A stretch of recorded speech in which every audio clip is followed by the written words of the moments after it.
Hello and welcome to our brand new automotive channel RevWheels, where enthusiasm meets expertise. Now without wasting any time, let's get to the car we're driving today.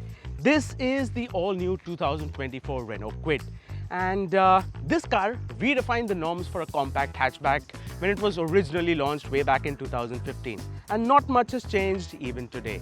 So what makes the new Renault Kwid such a sensible buy even today? Well, let's take a look.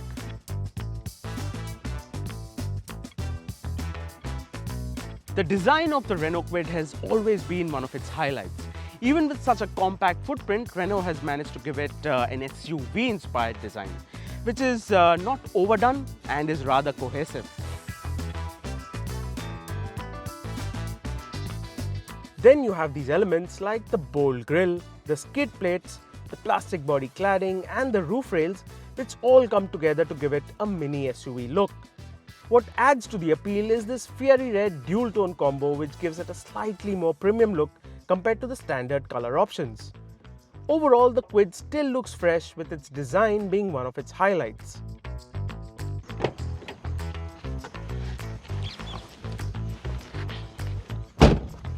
Now let's take a look at the interiors. As you can see, getting inside the Kwid is a very easy affair. That's thanks to the tallest stance of the car. Now coming to the interiors, the seats are very comfortable. You've got plenty of support, and what is more important is that the view. It's a very high perched view, which makes driving the Kwid very easy for beginners. Front seat done. Let's take a look at the back seat.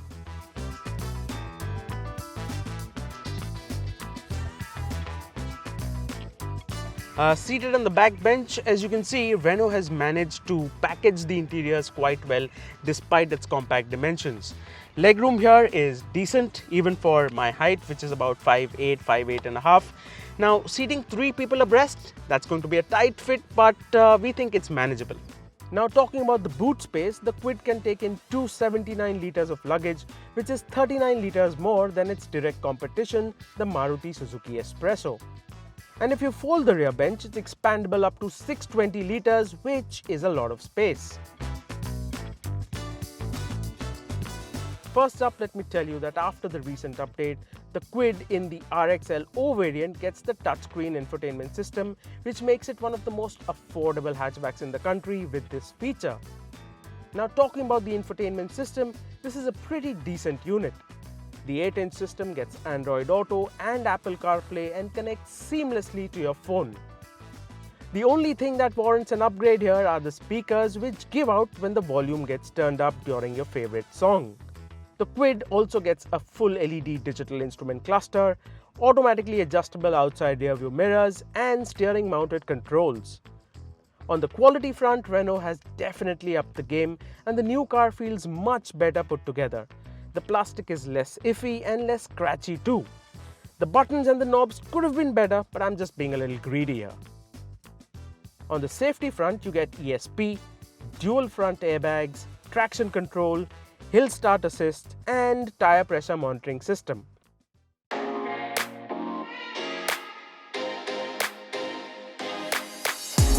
Now when the Kwid was originally launched, it came with 2 engine options. You had an 800cc engine and a 1-litre engine. But now you just get the 1-litre engine as an option. Now this is a 3-cylinder unit and it puts out 67 bhp and 91 Newton meters of torque. Now this is slightly more when you compare it to its direct competition, the Maruti Suzuki Espresso. Now talking about the gearbox, you get 2 options here as well. You get a 5-speed AMT and what we're driving here, the 5-speed manual.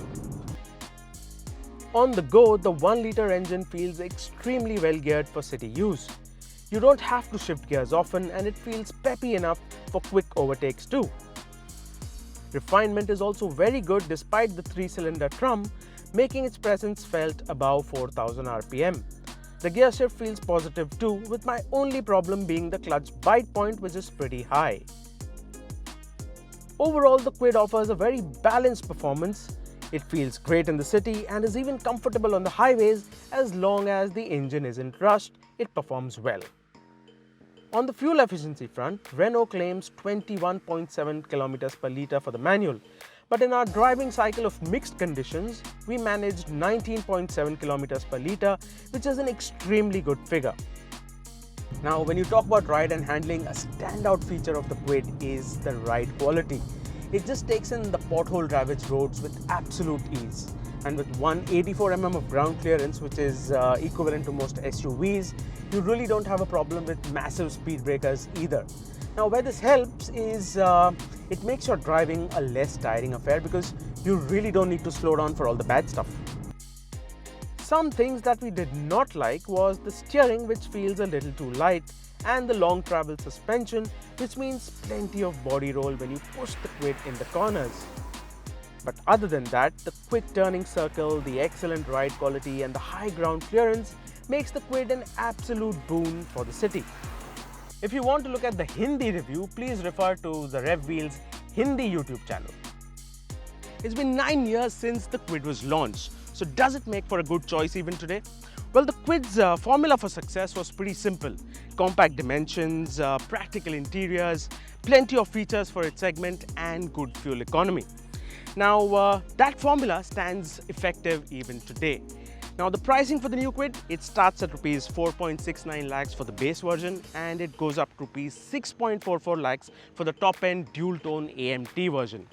So if you're looking for your first car, which is practical, again the Kwid makes a lot of sense. And even if you're looking for the Kwid as your second car, it still stands as an extremely viable choice. We hope you liked the video, and if you found it helpful, don't forget to give it a like. And don't forget to subscribe to the channel because there's plenty more where this came from.